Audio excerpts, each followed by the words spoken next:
Shalom, shalom. It's time for another spooky Appalachian story. I live in a small rural town. One weekend, a friend asked if I wanted to go explore an abandoned house that belonged to his family.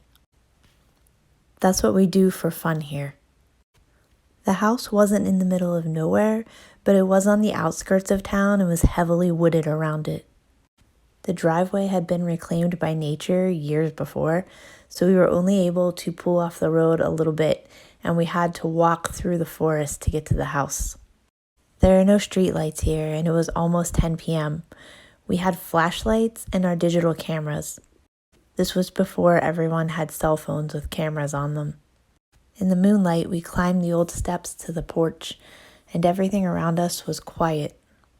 Once we were inside the front door, my friend gave me the tour of the first floor.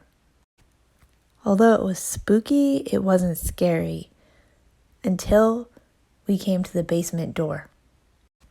The door was locked, and it also had an old-fashioned vacuum cleaner propped up against it. My friend asked if I was scared yet, and when I told him no, he said, "Just wait." We stood by that door in silence for what seemed like a lifetime, and just as I was getting ready to walk away, we could hear voices on the basement stairs. Multiple voices having a conversation, though we couldn't understand what they were saying.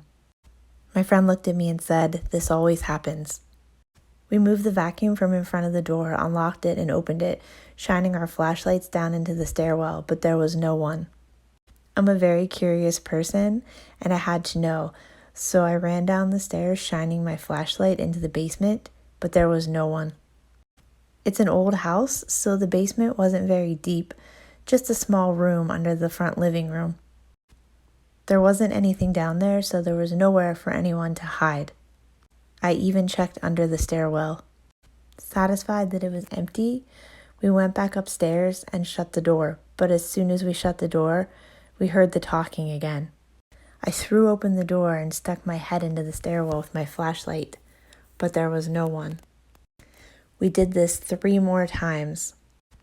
Eventually, we re-shut the door, locked it, put the vacuum back in front of it, and he continued giving me a tour of the second floor of the house.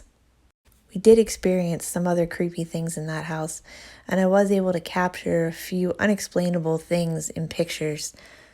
But those voices, I will never forget them.